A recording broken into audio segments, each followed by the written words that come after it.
या नवीन पर्वामध्ये पहिलंच अर्थसंकल्पीय अधिवेशन पार पडलं। मोठी मेजॉरिटी असताना देखील कुठेही अधिवेशनाचा वेळ कमी न करता मोठ्या प्रमाणात या अधिवेशनामध्ये चर्चेच्या द्वारे विविध विषय सोडवण्याचा प्रयत्न आम्ही केला। खरं म्हणजे रोज 6 तास काम करणं अपेक्षित आहे, पण सरासरी रोज 9.5 तास हे काम विधानसभेने केलेलं आहे आणि विधान परिषदेने जास्त काम केलेलं आहे। त्यामुळे अतिशय महत्त्वाच्या अशा या चर्चा झालेल्या आहेत।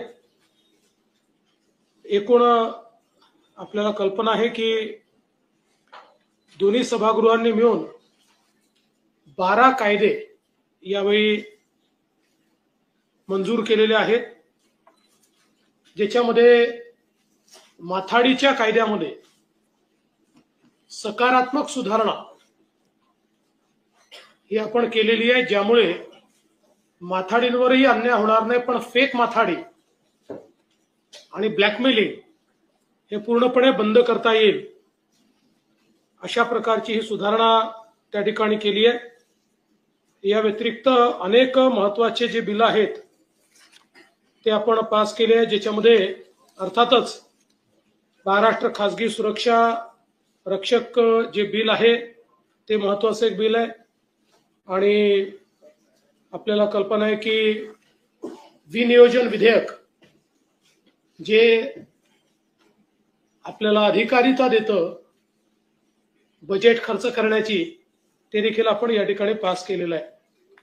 मी माननीय अर्थमंत्री महोदयांचे अभिनंदन करतो की त्यांनी 5 सूत्रांवर आधारित असा एक अर्थसंकल्प मांडला, ज्यात शेती, उद्योग, पायाभूत सुविधा, रोजगार आणि सामाजिक विकास अशी पंचसूत्री त्यांनी त्या ठिकाणी मांडलेली आहे।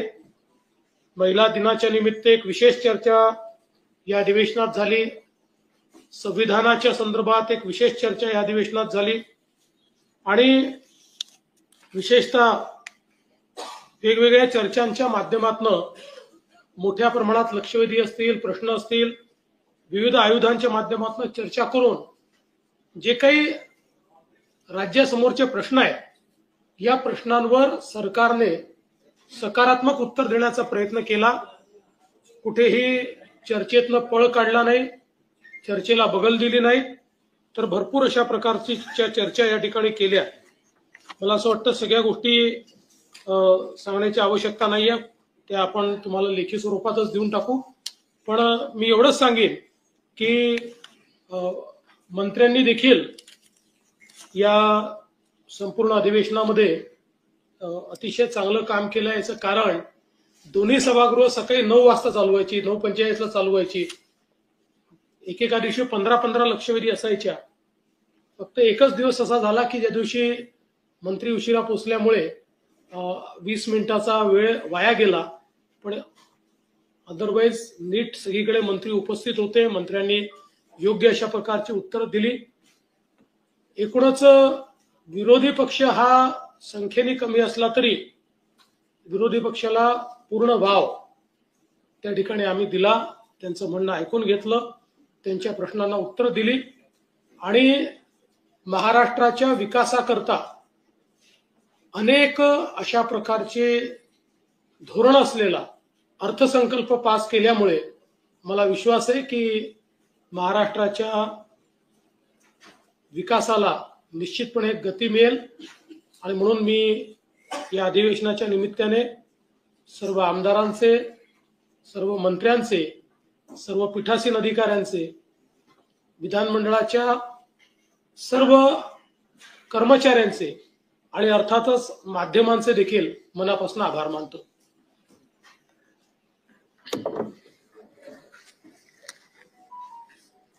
सगळ्या पत्रकारांचं मनापासून स्वागत। मुख्यमंत्री महोदयांनी अधिवेशनाच्या बाबतीत, कामकाजा बाबतीत माहिती दिली आहे। हे महायुती सरकारचं दुसऱ्या इनिंग मधलं हे पहिलंच बजेट सेशन आहे आणि या अर्थसंकल्पामध्ये देखील मुख्यमंत्री महोदयांच्या मार्गदर्शनाखाली वित्तमंत्र्यांनी अतिशय चांगला अर्थसंकल्पही सादर केला. त्यावेळी आपल्या चर्चाही झाली. सर्व योजना, विकास प्रकल्प, कल्याणकारी योजना सगळ्या सुरू ठेवून कुठेही अर्थव्यवस्था बिघडू दिली नाही. नियमांचं पालन काटेकोर केलं आम्ही. जीडीपीच्या 25%च्या आतमध्ये 18.35 आपण 17.5% आम्ही जे कर्ज आहे त्याच्यामध्ये आहोत. FRBMच्या 3%च्या आत आहोत. 2.76 असेल. म्हणजे जे काही विरोधकांना चिंता होती की काय होणार टीका करत होते की आता सगळ्या योजना बंद होणार, सगळं बंद होणार, विकास प्रकल्प बंद होणार, पगार कसा देणार, सगळं काय. परंतु आज सविस्तरपणे मी अंतिम आठवड्यामध्ये देखील त्याला उत्तर दिलं. मुख्यमंत्री महोदयांनी देखील राज्याची आर्थिक परिस्थिती आणि जे काही विकासाचा वेग आहे त्या बाबतीमध्ये आम्ही अंतिम आठवड्याला उत्तर देताना दिलेलं आहे. खरं म्हणजे या अधिवेशनामध्ये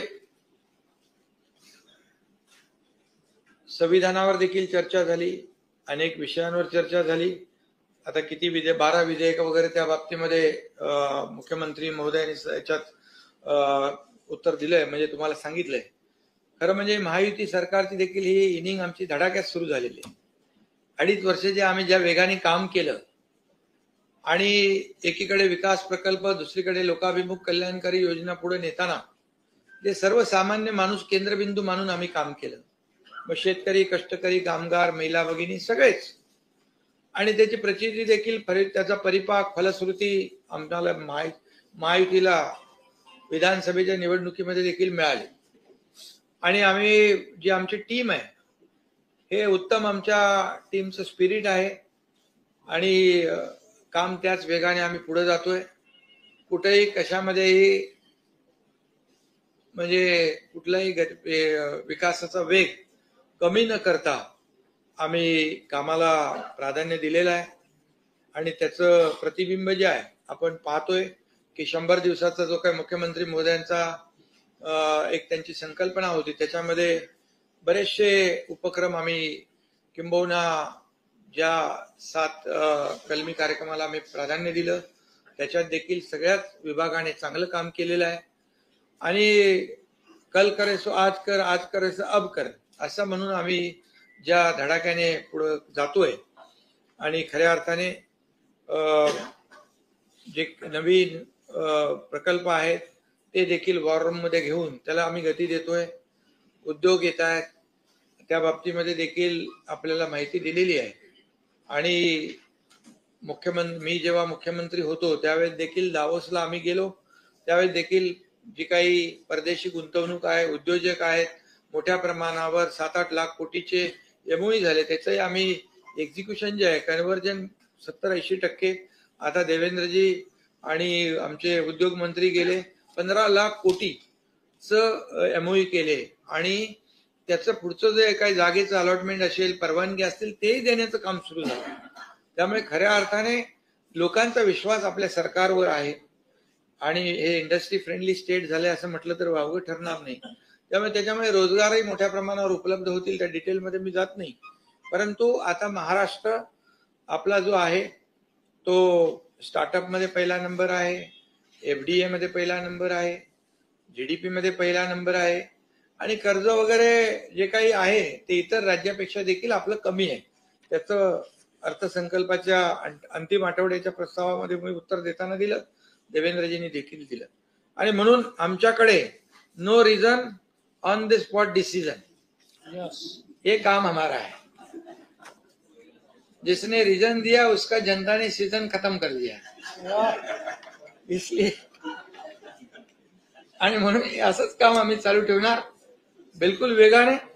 आणि 5 वर्षाची टेस्ट मॅच असली तरी सुद्धा राज्याच्या विकासासाठी आणि कल्याणासाठी आम्ही 2020 प्रमाणेच काम करणार.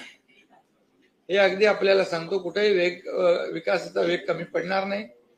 आणि मग मला वाटतं जास्त काय मी बोलत नाही, परंतु विरोधक कमी संख्येने असले तरी सुद्धा, याचा उल्लेख मुख्यमंत्री महोदयांनी केला आहे, तरी सुद्धा आम्ही त्यांना कमी लेखत नाही, त्यांना अंडर एस्टिमेट आम्ही करत नाही.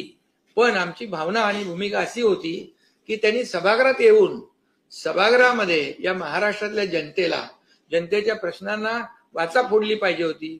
शेतकऱ्यांचे विषय असतील, इतर जे काही ज्वलंत विषय आहेत, त्या बाबतीमध्ये सभागृहात येऊन चर्चा करायला आणि त्याला उत्तर द्यायला आमचं सरकार तयार होतं. परंतु त्यांनी पायऱ्यावरच ते सगळं आंदोलन करण्यामध्ये धन्यता मांडली. काही जण 30 आरोपाची टेप वाचून विधान भवनाच्या स्टेपवरूनच घुमजाव करत होते. त्यामुळे टेप जुनी सही करून गायब. आता काय म्हणतो त्याला आपण, आपलं संविधान खतरे में म्हणणारे संविधानावर सभागृहात येऊन बोललेच नाहीत. ही मोठं शोकांतिका आहे. आणि त्यामुळे दुर्दैव आहे का बाबासाहेबांचं जे संविधान आहे, लोकशाही त्यांना कोणाला मान्य नाही का, असा एक प्रश्न या ठिकाणी मी आतमध्ये सभागृहात बोललोय. पण ते ठीक आहे. आमचं एवढंच म्हणणं आहे की सरकार काम करतंय. आता घटनाबाह्य सरकार नाही आहे, 235चं सरकार आहे.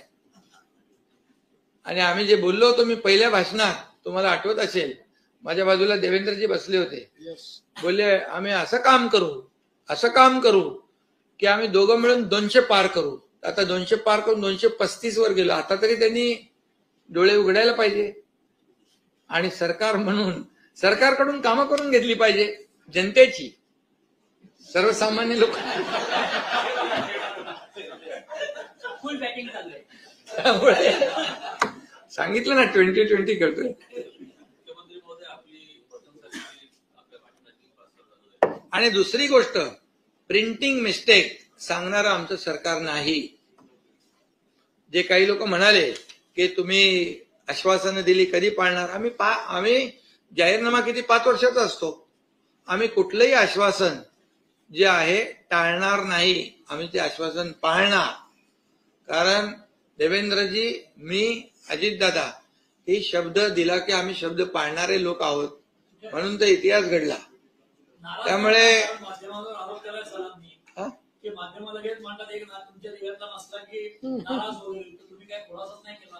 कुठला नाराज कोण आहे? अरे बाबा, दादा सांगून गेले मुख्यमंत्र्यांना.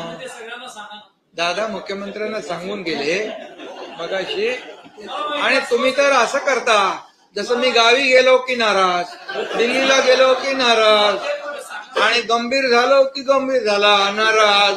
अरे आता काय करायचं. आणि म्हणून तुम्हाला सांगतो, आम्ही काही नाराज वगैरे नाही. कोणी किती प्रयत्न केला, विरोधकांनी देव पाण्यात बुडवून ठेवलेत की काहीतरी होईल, काही होणार नाही. लोक कल्याणकारी विकासाची कामच आम्ही करणार, बस. त्यामुळे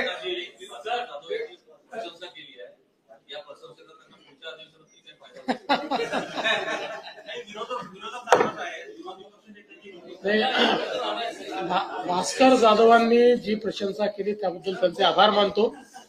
महाराष्ट्राच्या विधानसभेमध्ये ही पहिलेपासून पद्धत आहे की एखादं भाषण जर उत्तम झालं तर कुठल्याही पक्षात, सत्तारूढ पक्षातनं विरोधी पक्षाला चिठ्ठी जाते, विरोधी पक्षातनं सत्तारूढ पक्षाला चिठ्ठी जाते. माझी पण सवय आहे, एखाद्या जर विरोधी पक्षाच्या सदस्यांनी चांगलं भाषण केलं तर मी चिठ्ठी पाठवतो त्यांना की तुमचं भाषण चांगलं झालं. बाकी विरोधी पक्ष नेता तर ठरवण्याचा अधिकार आमचा नाहीच, तो अधिकार अध्यक्षांचाच आहे.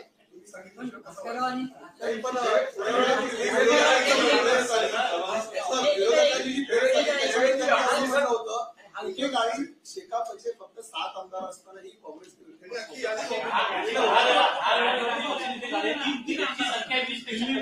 तुम्ही, माझं म्हणणं तेच आहे की तुम्ही चुकीच्या ठिकाणी प्रश्न विचारताय. प्रश्न हा अध्यक्षांना विचारला पाहिजे. अध्यक्ष इंडिपेंडंट आहेत. अध्यक्षांवर सरकारचा कुठलाही दबाव नाही.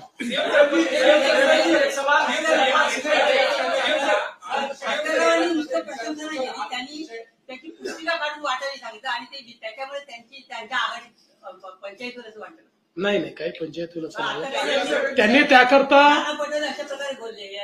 नाही, त्यांनी त्याकरता हे सांगितलं की त्यातला राजकीय भाग काढून टाका, म्हणजे जो त्यांना अडचणीचा आहे तो काढून टाका आणि बाकी भाग ठेवा असं सांगितलं.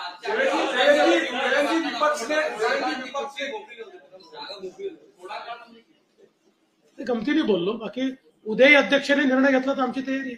देवेंद्र जी विपक्ष ने विपक्ष ने बोला कि पूरा अधिवेशन सिर्फ कब्र से लेकर कामरा तक ही रह गया और जानबूझ के डाइवर्ट करने के लिए इस तरीके के मुद्दे लाए गए सरकार की तरफ से। देखिए, रोज 6 घंटा काम करना चाहिए, रोज 9 घंटा काम किया। इतनी सारी चर्चाएं की, किसानों पर चर्चा हुई, कामगारों पर चर्चा हुई, माथाड़ी का बिल हुआ, बजट पर चर्चा हुई। अब उनके दिमाग में कब्र और काबरा ही होगा, कामरा ही होगा, तो हम क्या कर सकते हैं? उनके दिमाग में उतना ही जाता है, उनको उतना ही दिखता है।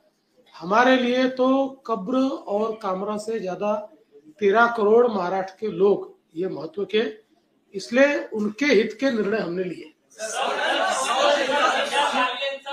संदर्भात अनेकांनी चिंता व्यक्त केली की संख्या आहे लक्षवेधींची वाढतीये, तर पुढच्या ज्या गटनेत्याची बैठक असेल किंवा केसीची बैठक असेल त्या याच्यावर चर्चा करून काही याच्यामध्ये लक्षवेधी वाढल्या तरी हरकत नाहीये। फक्त आम्ही अध्यक्षालाही विनंती केली आणि पुन्हा एकदा करणार आहोत अध्यक्ष आणि सभापतींना की निकषात बसणाऱ्याच लक्षवेधी चर्चेला आल्या पाहिजे, निकषाच्या बाहेरच्या येऊ नयेत। आरोप केला की अशा पद्धतीने ज्या लक्षवेधी जात आहेत त्याच्यामध्ये काहीतरी वेगळ्या गोष्टी होत्या असं रेकॉर्डवर देखील ते आज बोलले, त्याबद्दल नेमकं मला असं वाटतं की बिना पुराव्याचं असं बोलणं योग्य नाही आहे, पण हे देखील खरं आहे की याच्यामध्ये जर आपल्याला कुठलंही उलटसुलट काम होऊ नये असं वाटत असेल तर निकषातल्याच लक्षवेधी जर घेतल्या, आमदार जाऊन खूप आग्रह करतात आमची की अध्यक्षांचा नाईलाज होतो, त्यांना घ्यावे लागतात, पण एकदा सगळ्यांनी मिळून जर ठरवलं की निकषाच्या बाहेर फार जायचं नाही तर मला असं वाटतं की कुठली गडबड मध्ये होऊ शकत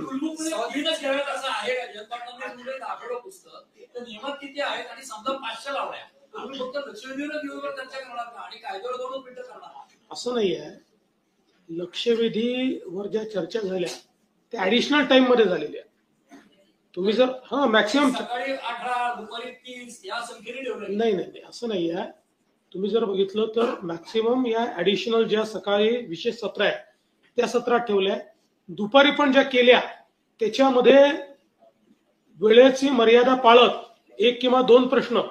आता काय नवीन सदस्य आहेत, पहिलं अधिवेशन आहे, सदस्यांची अपेक्षा असते की आमच्या मतदारसंघात काही ना काही आम्हाला मांडता आलं पाहिजे, त्याकरता त्यांनी अकोमोडेट केलं। पण याचा अर्थ कायद्यांची चर्चा थोडी करटेल केली, सगळे कायदे चर्चेने पास झाले, बिना चर्चेचा कुठला कायदा आला सांगा?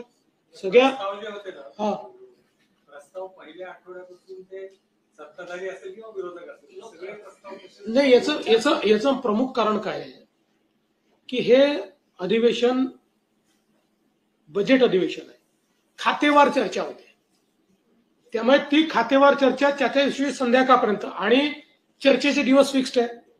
मंगळवारचा सत्तारूढ पक्षाचा, गुरुवारचा विरोधी पक्षाचा, त्याच मंगळवारी खातेदार न्याय चर्चा असते। आता या चर्चेपेक्षा खातेनिहाय चर्चेला प्रेसिडन्स आहे, ती रात्री 10 वाजेपर्यंत चालली तर ही चर्चा बाजूला। हे आज नाही, आता तुम्ही सगळे लोक 25-25 वर्ष कव्हर करताय, प्रत्येक बजेट अधिवेशनात हेच होतं। ज्या दिवशी चर्चा असते मंगळवारी किंवा गुरुवारी, जर खातेनिहाय चर्चा आली मागण्यांची किंवा पुरवणी मागण्यांची, तर त्या दिवशी कधीच ती चर्चा होऊ शकत नाही, ती पाहिलं फोन शेवटीच होती।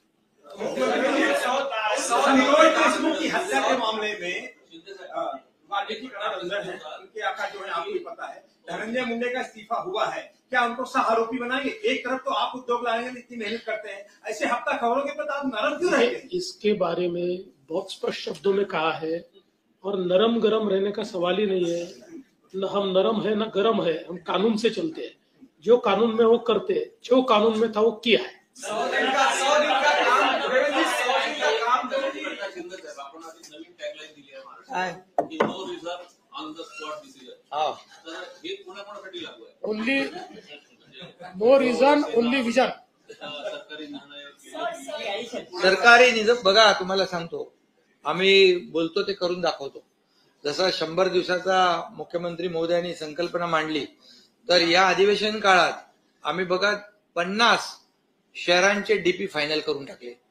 विकास आराखडे 50 शहरांचे, त्याची यादी तुम्हाला देईन. आणि त्याचबरोबर जे नव्या मुंबईतल्या 12.5% भूखंडावरचा प्रकल्पग्रस्तांचा विषय होता, त्यांना FSI आणि उंची वाढवण्याचा, तो आम्ही निर्णय घेऊन टाकला. मुंबईतल्या जुन्या आयकॉनिक इमारती आहेत त्या विकसित करण्याचं धोरण बऱ्याच दिवसापासून विचाराधीन होतं, त्याचा आम्ही निर्णय घेतला. सगळ्यात महत्वाचं म्हणजे एअरपोर्ट फनेल झोन मध्ये ज्या इमारती रिडेव्हलपमेंटला राहिलेल्या आहेत, तोही आम्ही निर्णय घेतला. म्हणजे ऑन द स्पॉट डिसिजन साठी सांगतो तुम्हाला. आणि मुख्याधिकारी संवर्गातील 105 मुख्याधिकाऱ्यांची पदोन्नती पण करून टाकली. आणि बाकी तर जे 7 कलमे आपल्या हे आहे जे 100 दिवसाचं, त्याच्यामध्ये लोकांना त्या भागामध्ये जिल्हाधिकारी असतील, जिल्हास्तरीय अधिकारी असतील, ते भेटण्याचं काम, त्यांना न्याय देण्याचं काम, ह्या सगळ्या गोष्टी ज्या आहेत, जात पडताळणीचं आणि ऑनलाईन करून टाकलं आणि ताबडतोब घर बसल्या. आणि अशा सगळ्या योजना ज्या आहेत, 7/12 केला, मुद्रांक ते तुम्ही केलं ना, आता जिवंत 7/12 केला, जिवंत 7/12 ऑन दी स्पॉट डिसिजन.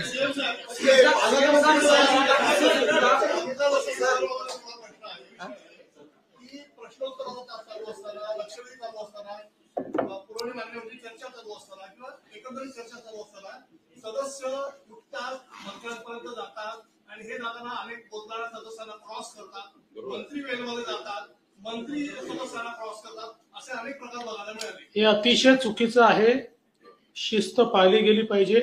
मला स्वतःला फार त्रास होतो, यांनाही होतो. आम्ही बसले असतो, भाषण करायचं असतं आणि इतके सदस्य येऊन तिथे सह्या घेतात, त्यामुळे याच्यावर निर्बंध आला पाहिजे. मला हे अगदी मान्य आहे की चुकीचं आहे. करूया.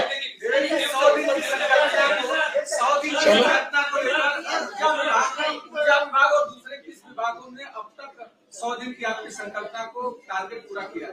नहीं, अभी 4 विभागों ने, एक तो कल ही सांस्कृतिक कार्य विभाग ने किया और 3 विभाग अंतिम चरण में, लेकिन सब कर लेंगे. चलो.